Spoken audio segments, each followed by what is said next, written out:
Hello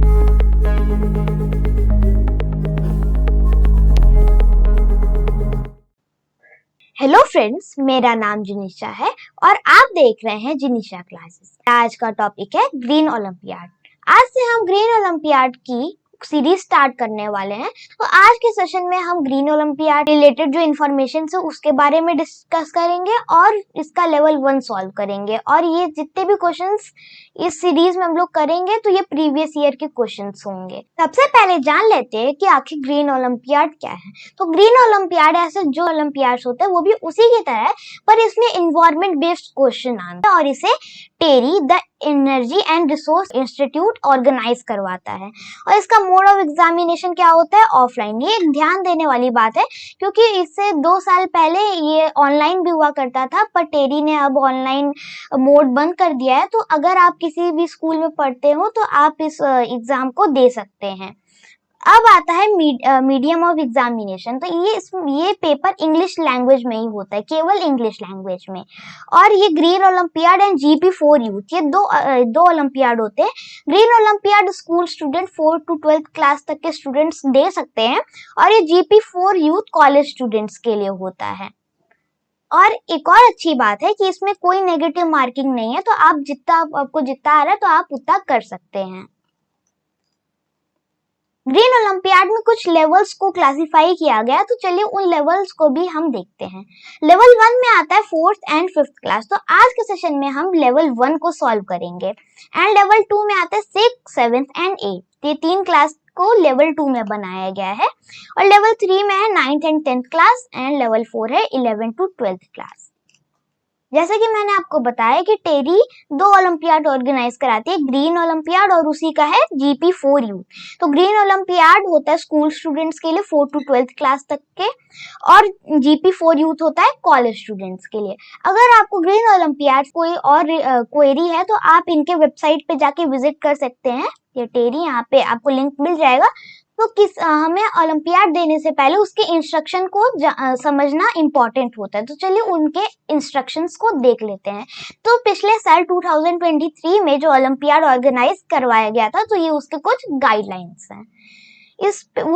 ये देखिए, उसमें 22 पेजेस थे और इसमें 4 लेवल्स होते हैं, जैसे कि मैंने आपको बताया, level 1, level 2 and level 3, level 4। तो ये देखिए, लेवल 1 में 4 to 5th, लेवल 2 में 6, 7, 8, लेवल 3 में 9, 10, 10 एंड लेवल 4 में 11 एंड 12।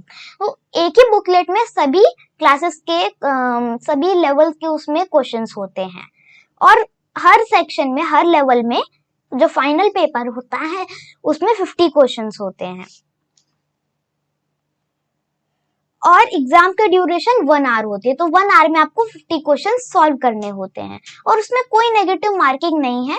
और ये देखिए, उसमें हमको OMR शीट मिलती है ग्रीन ओलंपियाड में। तो जैसे कि आप OMR शीट भरने में गलती नहीं करनी है कि जैसे कि हाफ आपने फिल किया है या तो उसमें क्रॉस या राइट का सिंबल लगाया है। इसमें आपको बॉक्स, इसमें सर्कल आपको पूरा भरना होता है। और हर एग्जाम की तरह ऑफलाइन है, तो ऑब्वियसली इसमें लैपटॉप, टैबलेट, मोबाइल फोन और जितने भी इस तरह के गैजेट्स है, ये सब स्ट्रिक्टली प्रोहिबिटेड है, ले जाना मना है। अब चलिए आते हैं आज के मेन टॉपिक पर और क्वेश्चन सॉल्व करते हैं। आज हम सॉल्व करेंगे लेवल 1। तो ये मेरा वीडियो 2 पार्ट्स में होगा लेवल 1 का। तो आज हम इसका पार्ट 1 सॉल्व करने वाले हैं। चलिए क्वेश्चन पेपर को सॉल्व करते हैं। Question number 1 is, biodiversity refers to every living thing, including plant, bacteria, animal, and humans. Which of the following is not a type of biotic components of biodiversity? ये question का मतलब है कि biodiversity का मतलब क्या होता है कि उसमें प्लांट, बैक्टीरिया, एनिमल्स, ह्यूमंस, सभी लिविंग थिंग्स आती हैं। तो बायोडाइवर्सिटी में इसमें 2 टाइप्स ऑफ कंपोनेंट होते हैं। सबसे पहला है biotic and second one is abiotic. इसमें यहाँ पे कुछ ऑप्शंस दिए हुए हैं, तो इसमें से हमें बताना है कि कौन सा बायोटिक कंपोनेंट नहीं है। तो चलिए बायोटिक, एबायोटिक में डिफरेंस देख लेते हैं। तो बायोटिक कोई भी नेचुरल लिविंग थिंग को कहते हैं, जैसे कि ट्री, एनिमल, बैक्टीरिया, ये सारे आ जाते हैं बायोटिक कंपोनेंट्स में। अब एबायोटिक पर आते हैं, तो कोई भी नेचुरल नॉन लिविंग थिंग को हम कहते हैं एबायोटिक, जैसे कि माउंटेन, सन, क्लाउड, वाटर, एयर, रॉक, ये सारे आ जाते हैं एबायोटिक में। अब इन ऑप्शंस में से बताना है कि कौन सा बायोटिक कंपोनेंट नहीं है, यानी एबायोटिक बताना है। तो ट्री एक नेचुरल लिविंग है तो ये नहीं होगा, तो ये ऑप्शन एलिमिनेट हो गया। रॉक एक नेचुरल नॉन लिविंग थिंग है तो ये हो जाएगा इसका correct option B, rock. Now let's move on question number 2, which is animals that can breathe both on land and underwater as classified as। ऐसे एनिमल्स जो कि अंडर वाटर एंड लैंड दोनों पे ब्रीथ कर सकते हैं उनको हम कहते हैं एम्फीबियंस। फॉर एग्जाम्पल फ्रॉग को आपने पानी में और लैंड पे दोनों जगह देखा होगा, और टर्टल, क्रोकोडाइल, ये कुछ एग्जाम्पल्स है एम्फीबियंस के। Question number 3 is name the tree planting festival celebrated by Ministry of Environment, Forest and Climate Change, Government of India in July every year for a week to spread awareness about forest conservation and to save environment। तो एक tree planting festival होता है कि जुलाई के first week में उसे celebrate किया जाता है, तो उस प्लांटिंग फेस्टिवल को क्या कहते हैं? निर्मल भारत अभियान, मेक इन इंडिया, वन महोत्सव एंड स्किल इंडिया। इसका करेक्ट ऑप्शन हो जाएगा सी, वन महोत्सव। Now let's move on question number 4। From the following option, which is the biggest direct threat to biodiversity worldwide? इसमें वर्ल्ड वाइड की बात की जा रही है, तो habitat destruction, invasive species and natural resource, over exploitation of natural resources. तो ये तीनों है, ये लोकल इफेक्ट है, ये लोकली इफेक्ट करते हैं, पर क्लाइमेट चेंज ये पूरे वर्ल्ड वाइड इफेक्ट करता है। जैसे कि भूटान को देख लीजिए, भूटान वहाँ पे नेट जीरो कार्बन एमिशन होता है, पर तब भी वहाँ पे क्लाइमेट चेंज का इफेक्ट दिख रहा है। और आप एक और एग्जाम्पल ले लीजिए, जैसे कि आर्टिक एंड अंटार्कटिक रीजन, वहाँ पे तो कोई जा भी नहीं रहा है, वहाँ पे कोई पोल्यूशन भी नहीं कर सकता, पर तब भी वहां पे क्लाइमेट चेंज का इफेक्ट दिख रहा है। वहां पे ग्लेशियर्स पिघल रहे हैं, आइसबर्ग्स पिघल रहे हैं, जिससे ओशन लेवल बढ़ रहा है। तो इसका करेक्ट ऑप्शन हो जाएगा option number A, climate change. चलिए क्वेश्चन नंबर 5 को देखते हैं। A coral reef is made up of thin layer of calcium carbonate. There are about 6,000 species of coral reef around the world. They provide food and habitat for about 25% of fish. Coral reef is dash. Coral reef एक ocean में होने वाली एक organism है और ये fish को habitat भी प्रोवाइड करता है, और 25% ऑफ जो फिश है उनको जो फूड है, शेल्टर है, ये इनको इन कोरल रीफ से ही मिलता है। तो आखिर कोरल रीफ है क्या? क्या ये फंगस है, प्लांट है, एनिमल है या बैक्टीरिया है? तो इसका आंसर हो जाएगा एनिमल। तो कई सारे लोग इसको प्लांट लगा देते हैं, पर ये एनिमल होता है। Question number 6 is waste often called trash, rubbish or junk refer to unwanted material and object that people have thrown away. True or false? इस स्टेटमेंट को चलिए देखते हैं। तो वेस्ट, जिसको हम ट्रैश या रबिश कहते हैं, आसपास में जो कूड़ा होता है, तो जिसे हम लोग फेंक देते हैं, हमारे यूज का नहीं होता, अनवांटेड होता है, तो उसको हम ट्रैश, रबिश, जंक इन सबको कहते हैं। तो क्या ये ट्रू है या फॉल्स है? ये ऑब्वियसली ट्रू है। इसका करेक्ट ऑप्शन हो जाएगा 6 का A. Question number 7 is what is the most common type of waste generated in house hold? कौन सा वेस्ट है जो कि हाउस होल्ड में मोस्ट कॉमनली मिलता है? से electronic waste, hazardous waste, plastic waste. तो ये तीनों टाइप के जो वेस्ट होते हैं वो घर से, जैसे कि इलेक्ट्रॉनिक वेस्ट, कभी कोई मोबाइल है या कोई पुराना इलेक्ट्रॉनिक गैजेट है, तो वो घर से निकल सकता है, पर बहुत कम अमाउंट में निकलता है। जैसे हैजार्डस वेस्ट, प्लास्टिक वेस्ट से काफी कम अमाउंट में निकलते हैं। तो इसमें मोस्ट कॉमन टाइप की बात की जा रही है, तो ऑर्गेनिक मैटर होता है, जैसे कि उसमें vegetable peel, fruit peel and paper, ये सारे वेस्ट निकलते हैं हाउस होल्ड से। तो इसका करेक्ट ऑप्शन हो जाएगा D, organic waste. Question number 8 को चलिए समझते हैं। Dash waste consist of glass, metal and high grade plastic. तो glass, metal and high grade plastic की बात हो रही है। अगर यहाँ पे प्लास्टिक होता तो ये यहाँ पे ऑप्शंस दिए हुए गलत हो जाते हैं, पर यहाँ पे हाई ग्रेड प्लास्टिक की बात की जा रही है तो ये सारे रिसाइकलेबल होते हैं, तो इसका ऑप्शन नंबर ए हो जाएगा। क्योंकि आप ग्लास मेटल को कितनी बार भी आप मेल्ट करके उनको रिसाइकल करके चाहे कितनी बार आप प्रोडक्ट बनाए, उनकी क्वालिटी कभी डिक्रीज नहीं होती। तो इनका करेक्ट ऑप्शन हो जाएगा option number A, recyclable waste. 9. Adopting cleanliness routine can lead to good health. We should follow simple dash practices. These include regular hand washing, face washing and bathing. चलिए, hygiene, house hold, kitchen and water. तो house hold, kitchen and water ये तीनों नहीं होगा क्योंकि इसमें face washing, hand washing, bathing इन सब की बात हो रही है, तो ये एक हाइजीनिक प्रैक्टिस हो जाएगी। यहाँ पे ये ऑप्शन हो जाएगा हाइजीन। तो 9 का करेक्ट आंसर क्या हो जाएगा? A, hygiene. Now let's move on question number 10. Compost is a heap manure that is used by decaying vegetation and other organic residues. Which of the following item includes the compost? तो इसमें ये देखिए, ये हमसे रफली ये पूछना चाह रहा है कि इसमें से बायोडिग्रेडेबल प्रोडक्ट्स क्या हैं।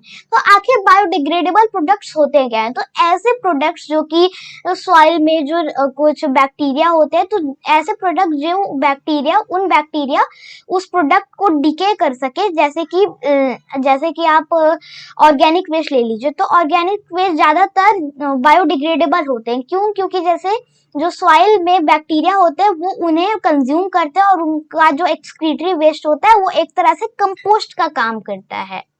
तो इसमें बताना है कि कौन सा बायोडिग्रेडेबल प्रोडक्ट है, रबर, प्लास्टिक, लीफ और ब्रिक्स। तो रबर बायोडिग्रेडेबल नहीं होता है और प्लास्टिक भी बायोडिग्रेडेबल नहीं होता है, पर सी, लीफ बायोडिग्रेडेबल होता है। जैसे कि आपने कहीं पे ड्राई लीफ रख दी, कहीं आपने मिट्टी वाली जगह पे, तो आप वहां पे कुछ दिन बाद वहां पे आएंगे तो आप देखेंगे कि वहां पे लीव्स नहीं होंगी क्योंकि उन सॉइल के बैक्टीरिया ने उसको डिकम्पोज कर दिया है। तो इसका करेक्ट ऑप्शन हो जाएगा C, leaf. Now let's move on question number 11 is substances which contaminate air are called air pollutants. Out of the following, which is the source of air pollution?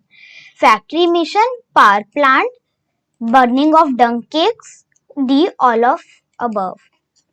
अगर आप किसी फैक्ट्री रीजन में रहते हैं, factory वहां पे अगर near by में है, तो आप देखते होंगे कि वहां पे बड़ी बड़ी चिमनीज है और चिमनीज होंगी और वहां से काफी स्मोक निकलता है, तो वो भी एक एयर पॉल्यूटेंट का काम करता है।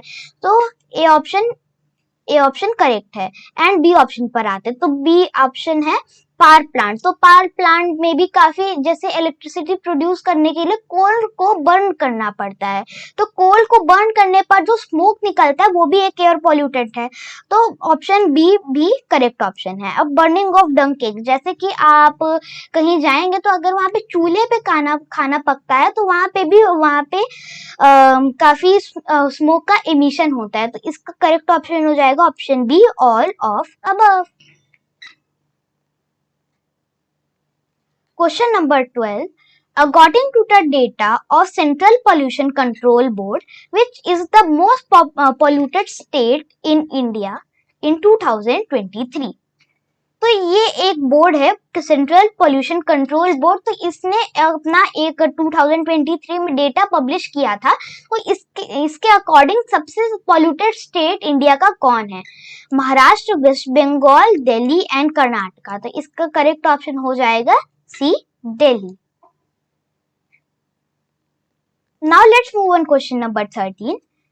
When air is contaminated by unwanted substances which have harmful effects on both living and non-living, it is referred as air pollution. It is true or false? जब एयर कंटेमिनेट होता है किसी air pollutant से, air pollutant मतलब कोई भी unwanted waste जो कि एयर में उसकी जरूरत नहीं है, तो क्या ये ट्रू है या फॉल्स है? तो ये ट्रू है। जैसे फैक्ट्री से स्मोक एमिशन होता है, व्हीकल से होता है, तो इनकी एयर में जरूरत नहीं है, ये एयर के लिए अनवांटेड है, पर तब भी ये एयर में जाके डिसॉल्व हो जाते हैं, तो ये भी एयर पोल्यूशन का काम करते हैं। तो इसका तो ये एज काम करता है एयर पोल्यूशन का, तो इसका करेक्ट ऑप्शन हो जाएगा A, true. Question number 14 is dash is used to gauge air quality. It functions similarly to a thermometer with a range of 0 to 500 degrees. इसका करेक्ट ऑप्शन हो जाएगा सी, एयर क्वालिटी इंडेक्स। तो air quality index एक measuring unit है जिसको air quality को पता लगाने का इसमें काम होता है, और इसमें 0 to 500 तक इसमें नंबर्स दिए होते हैं।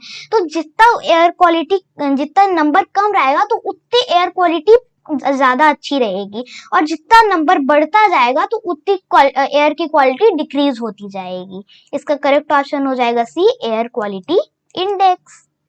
Question number 15 is major constituents of acid rain are carbon dioxide and carbon monoxide, sulfur oxide and carbon oxide, nitrogen oxide and carbon oxide, and last option nitrogen oxide and sulphur oxide. तो इसका correct option हो जाएगा D, nitrogen oxide and sulphur oxide, जिसे हम short में Knox and socks भी बोलते हैं। नाइट्रोजन ऑक्साइड जब एयर में मिलता है तो ये बन जाता है नाइट्रिक एसिड, एंड जब सल्फर एयर में जाता है तो बन जाता है सल्फ्यूरिक एसिड। तो ये दोनों एसिड मिलकर एसिड रेन बना देते। तो इसका अगर आप रियल लाइफ एग्जाम्पल देखना चाहते तो आपको सबसे अच्छा एग्जाम्पल ताजमहल पे दिख जाएगा, क्योंकि आप आजकल देख रहे होंगे कि अब ताजमहल का कलर धीरे धीरे पेल येलो होता जा रहा है।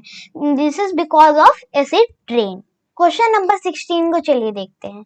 विच type of energy is most commonly used for electricity generation worldwide? Option number A, fossil fuel, option number B, solar energy, option number C, hydro electricity, and option number D, wind energy. तो आजकल world wide पूरी तरह से renewable energy को तो adopt नहीं कर पाए, तो अभी भी फॉसिल फ्यूल का काफी यूज होता है वर्ल्ड वाइड। तो इसका करेक्ट ऑप्शन हो जाएगा option number A, fossil fuel. Question number 17, from the following option which are the benefits of practicing energy conservation? To reduce electricity bill, to reduce greenhouse gas emission, to support use of star rated appliances, all of the above options. सबसे पहले energy conservation का मतलब जान लेते हैं। तो energy conservation का क्या मतलब होता है? एनर्जी को सेव करना, ठीक है। तो जैसे कि रियल लाइफ एग्जांपल को देखें कि आप कभी भी रूम से निकले तो उस रूम के फैन और लाइट्स ऑफ कर दें, और जैसे कि नेचुरल लाइट है सुबह में तो हमें लाइट्स नहीं जलानी चाहिए, और जैसे वेदर अच्छा हो तो एसी का यूज कम करना चाहिए। तो ये है कुछ एनर्जी कंजर्वेशन के रियल लाइफ एग्जांपल। तो कंजर्वेशन का इसमें एक वन एंड ओनली ऑप्शन है जो कि है टू रिड्यूस इलेक्ट्रिसिटी बिल्स। इसका करेक्ट ऑप्शन है ए, टू रिड्यूस इलेक्ट्रिसिटी बिल्स। ये क्वेश्चन नंबर 17 का आंसर है। Question number 18 is which of the following appliances typically uses maximum energy in home? Refrigerator, television, washing machine and air conditioner. तो इसका correct option हो जाएगा D, air conditioner. तो चाहे air conditioner कितने stars को, पर सबसे ज्यादा इलेक्ट्रिसिटी कंज्यूम कौन करता है? D, air conditioner. Question number 19 is what distinguishes energy conservation from energy efficiency? Option number A, energy conservation refers to reducing energy by using less of an energy service, and energy efficiency means providing the same service while consuming less amount of energy. Option B, energy conservation involves producing energy from renewable sources, whereas green energy entails lowering energy consumption. C, energy conservation and energy efficiency are interchangeable terms. Option number D, none of the above option. तो सबसे पहले energy conservation and energy efficiency के बीच में difference देख लेते हैं। तो energy conservation का, जैसे कि मैंने आपको इसकी डिफिनीशन पहले भी बताई थी, टू सेव एनर्जी, कि एनर्जी को सेव करना। एनर्जी कंजर्वेशन का क्या मतलब होता है? एनर्जी को सेव करना। और एनर्जी इफिशियंसी की बात करें तो किसी भी वर्क को कम एनर्जी कंज्यूम करके काम करने को कहते हैं एनर्जी इफिशियंसी। तो चलिए देखते हैं कि कौन सा ऑप्शन इस डेफिनेशन से मैच करता है, कौन सा ऑप्शन जस्टिफाई करता है energy conservation and energy efficiency के बीच के डिफरेंस को। Energy conservation refers to reducing energy by using less often energy services, and energy efficiency means providing the same services while consuming less amount of energy. ये हमारी definition को correctly justify करता है, क्योंकि energy conservation का मतलब होता है एनर्जी को सेव करना, और एनर्जी इफिशियंसी का मतलब होता है सेम वर्क करना, उसमें सेम वर्क करते हुए कम एनर्जी कंज्यूम करना। इसका करेक्ट ऑप्शन हो जाएगा 19 का ए।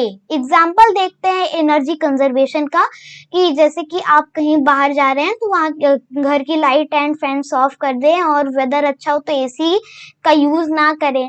और एनर्जी इफिशियंसी के कुछ एग्जांपल्स देखें तो जैसे कि आप कभी भी इलेक्ट्रिक अप्लायंसेस लेने जाते होंगे तो आप वहाँ पे स्टार्स देख के लेते हैं। वो स्टार्स आखिर हमें क्या बताते हैं? वो बताते हैं कि आखिर ये अप्लायंस कितनी एनर्जी कंज्यूम कर रहा है। तो जितने ज्यादा अप्लायंसेस में स्टार होंगे वो उतनी कम एनर्जी कंज्यूम करेगा। तो ये एग्जांपल है एक एनर्जी इफिशियंसी का। Now let's move on question number 20. An important energy efficiency measure is replacing all the incandescent light bulbs in your home with compact fluorescent lamps। और ठीक है, तो incandescent lights कौन होते हैं? जो पुरानी येलो कलर्स की लाइट जो आती थी, और वो उनसे काफी हीट जनरेट होती थी, और वो एनर्जी का कंजम्पशन भी ज्यादा करता था। तो इसको रिप्लेस करके आजकल हम लोग घर में कंपैक्ट फ्लोरेसेंट लैम्प, CFL जिसे कहते हैं, और कौन सी लाइट लगा रहे हैं? इसका करेक्ट ऑप्शन हो जाएगा ए, LED लाइट। फ्रेंड्स, ये था आज का हमारा सेशन, और ये हमारा वीडियो काफी लंबा हो रहा था, तो अगले सेशन में जितने भी रिमेनिंग क्वेश्चंस है तो हम उनको सॉल्व करेंगे। और अगर आपको इसी तरह की इंफॉर्मेटिव वीडियो चाहिए तो आप हमारे चैनल को सब्सक्राइब करना ना भूलें, और अगर आपको वीडियो पसंद आई हो लाइक भी आप जरूर करें। और मिलते हैं नेक्स्ट सेशन में, तब तक के लिए bye bye and take care.